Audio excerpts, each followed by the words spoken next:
আজব কারখানা এই পৃথিবী। কিছু বাস্তব গল্প আছে এখানে, যেগুলো দেখে বা শুনে তাজ্জব বনে যেতে হয়। কখনো কখনো বিশ্বাসই হতে চায় না, এমনও হতে পারে।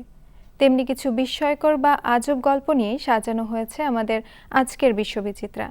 আশা করছি আজ প্রতিটি গল্পই আপনাকে দেবে ভিন্ন রকম তথ্যের স্বাদ।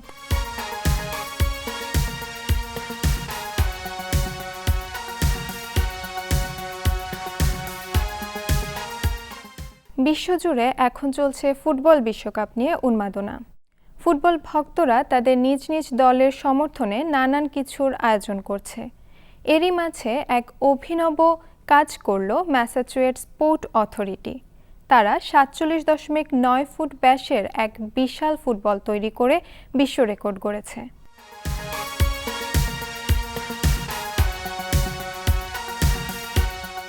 ফিফা ওয়ার্ল্ড কাপ ২০২৬ উপলক্ষে যুক্তরাষ্ট্রের ম্যাসাচুসেটস অঙ্গরাজ্যের স্বায়ত্তশাসিত সরকারি সংস্থা ম্যাসাচুসেটস পোর্ট অথরিটি ৪৭.৯ ফুট ব্যাসের একটি বিশাল আকারের ফুটবল তৈরি করেছে। এবারের বিশ্বকাপ ফুটবলের ৩ আয়োজক দেশের একটি যুক্তরাষ্ট্র। ম্যাসাচুসেটস পোর্ট অথরিটির তৈরি করা ফুটবলটি ইস্ট বোস্টনের পিয়ার্স পার্ক ২-এ স্থাপন করা হয়েছে। ওহাইও ভিত্তিক কোম্পানি ব্রিটেন ইনকর্পোরেটেড এবং ক্রিয়েটিভ ইনফ্লেটেবলস ফুটবলটি তৈরি করেছে। এবছর বিশ্বকাপ ফুটবলের ৩ আয়োজক দেশ মেক্সিকো, কানাডা ও যুক্তরাষ্ট্র। এক বিবৃতিতে বন্দর কর্তৃপক্ষ বলেছে, এই বিশাল ফুটবলটি বৃহৎ পরিসরে ফিফা বিশ্বকাপ উদযাপনের প্রতীক হিসেবে কাজ করছে। একই সঙ্গে সারা বিশ্ব থেকে আসা দর্শনার্থীদের স্বাগত জানানোর প্রস্তুতির অংশ হিসেবে এটি বোস্টনের মানুষের মধ্যে উৎসাহ ও নিজেদের নিয়ে গর্ব করার উপলক্ষ তৈরি করেছে। এর আগের সবচেয়ে বড় ফুটবল তৈরির বিশ্ব রেকর্ডের মালিক ছিল কাতারের দোহা। ২০১৩ সালে দোহায় স্থাপন করা ফুটবলটির ব্যাস ছিল ৩৯.৯৮ ফুট।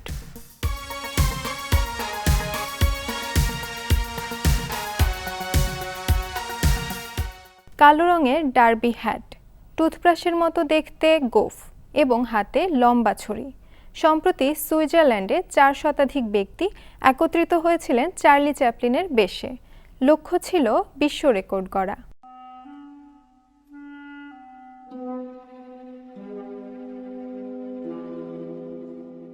বিখ্যাত চলচ্চিত্র অভিনেতা, পরিচালক ও সুরকার চার্লি চ্যাপলিনের ভক্তদের নিয়ে এই ব্যতিক্রমী সমাবেশ অনুষ্ঠিত হয় পশ্চিম সুইজারল্যান্ডের কর্সিয়ে-সুর-ভেভেতে অবস্থিত এই কিংবদন্তির বাসভবনের সামনে।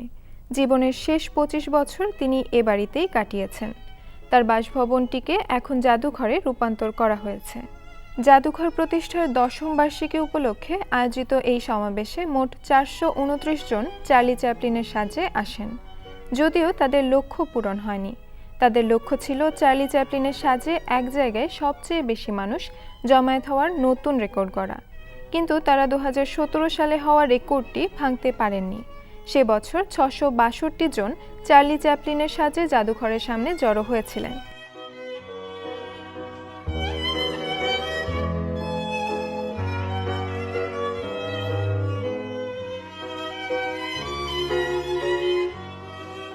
রেকর্ড ভাঙতে না পারলেও উৎসব আনন্দে কোনো কমতি ছিল না।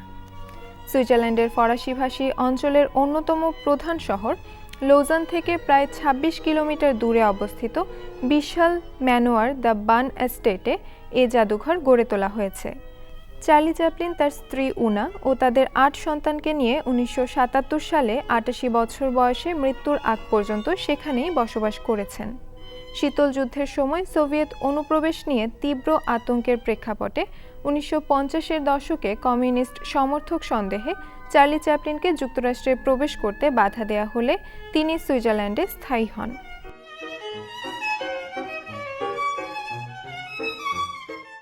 চকলেটের ওজন ৬০ কেজি। ৩ মাস ধরে অক্লান্ত পরিশ্রম আর এক তরুণীর অসাধারণ নিষ্ঠা, এই তিনের মিলনেই চীনে তৈরি হলো বা জীবন্ত হয়ে উঠল এক প্রাচীন চিত্রকর্ম।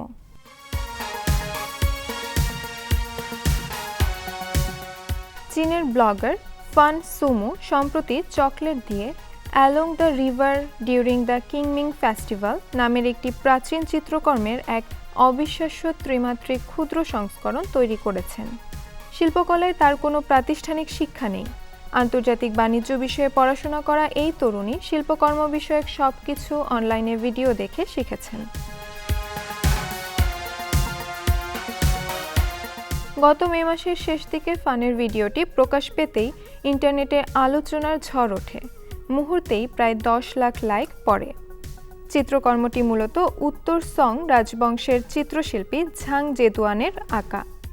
এতে বিয়ান নদীর তীরে প্রাচীন বিয়ানজিং নগরীর জীবন্ত চিত্র তুলে ধরা হয়েছে। ফানের তৈরি চকলেট সংস্করণটি দৈর্ঘ্যে 7 মিটার এবং প্রস্থে 1.22 মিটার।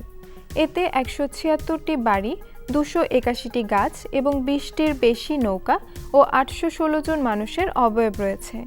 এই চকলেট শিল্পকর্মে কাজের সূক্ষ্মতা রীতিমতো অবাক করার মতো।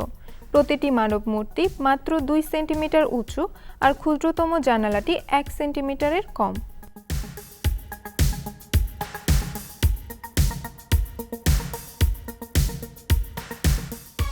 চকলেট গলিয়ে পাইপিং ব্যাগে ভরে তৈরি করা হয়েছে চুলের মতো সরু দড়িও। শিল্পকর্মটি তৈরি করতে ফানকে নানা সমস্যায় পড়তে হয়েছে। নিজের বাড়ির বসার ঘরে শুরু করা এই বিশাল কর্মযজ্ঞের জন্য পরে তাকে 25 কিলোমিটার দূরে বড় একটি বাড়ি ভাড়া নিতে হয়। স্থানান্তরের সময় অনেক অংশ ভেঙে গেলেও তিনি দমে যাননি।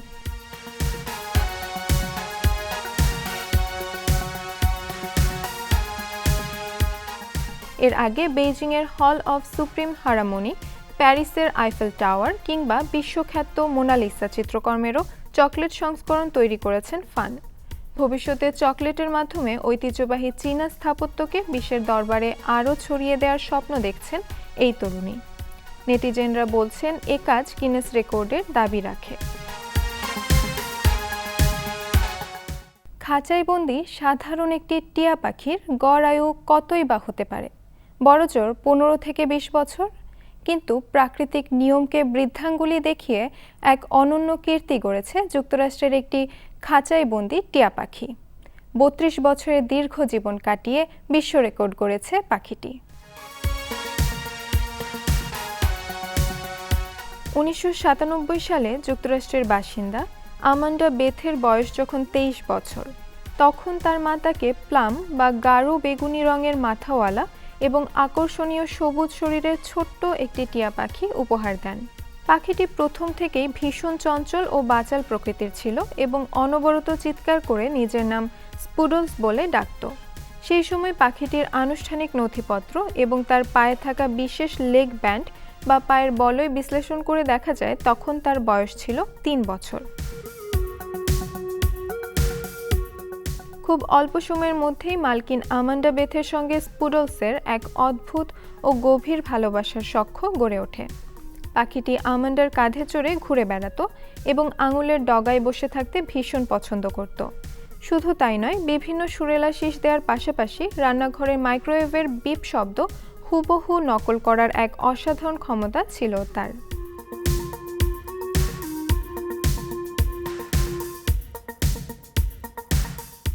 সাধারণত সঠিক পরিচর্যা ও পুষ্টিকর খাবার পেলে খাঁচার টিয়া পাখিরা 15 থেকে 20 বছর বাঁচে।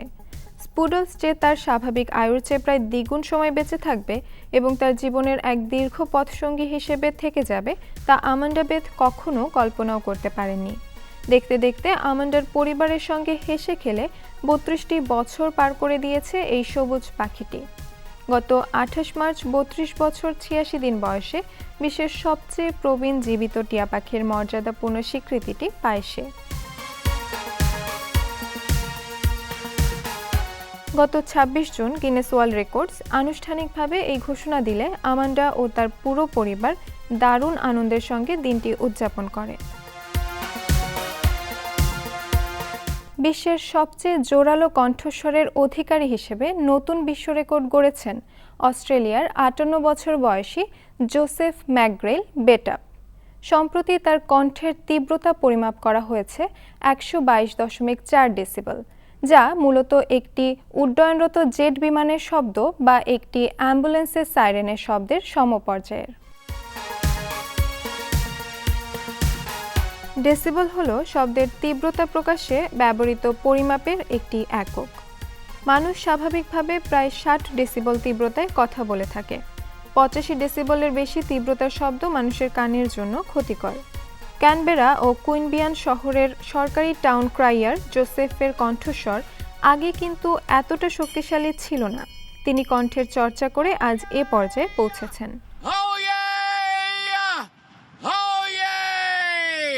গিনেস ওয়ার্ল্ড রেকর্ডস কর্তৃপক্ষকে জোসেফ বলেন, আমি যখন ছোট ছিলাম তখন কণ্ঠ তেমন জোরালো ছিল না। আমি খুব লাজুক ছিলাম, সব বিষয় নিজের মধ্যেই চেপে রাখতাম। স্কুল ছাড়ার পর যখন থিয়েটারে যোগ দিই তখন স্পষ্ট বুঝে যাই আমাকে আরও জোরে কথা বলতে হবে, নিজের কণ্ঠকে শক্তিশালী করে তুলতে হবে। 2017 সালে নগর ঘোষক পদে নিয়োগ পান জোসেফ ম্যাকগ্রেল। 2022 সাল থেকে ancient and honourable guild of Australian town criers প্রতিযোগিতায় অংশগ্রহণ শুরু করেন। জোসেফ বলেন, প্রথম বছর আমি প্রতিযোগিতার কয়েকটি বিভাগে ভালো স্থান অর্জন করি। তবে 2024 সালে 98 ডেসিবল মাত্রার চিৎকার করে সবচেয়ে জোরালো কণ্ঠের বিভাগে প্রথম হই। তারপর গত মে মাসে জোসেফ 122.4 ডেসিবল তীব্রতায় চিৎকার করে পুরুষ বিভাগে সবচেয়ে জোরালো চিৎকারের গিনেস রেকর্ড করেন। সুপ্রিয় দর্শক, দেখতে দেখতে আমরা আমাদের অনুষ্ঠানের একেবারে শেষ পর্যায়ে চলে এসেছি। পরবর্তী অনুষ্ঠান দেখার আমন্ত্রণ জানিয়ে আজ এখানেই শেষ করছি। সকলে ভালো থাকবেন, নিরাপদে থাকবেন। সকলের জন্য শুভকামনা রইল।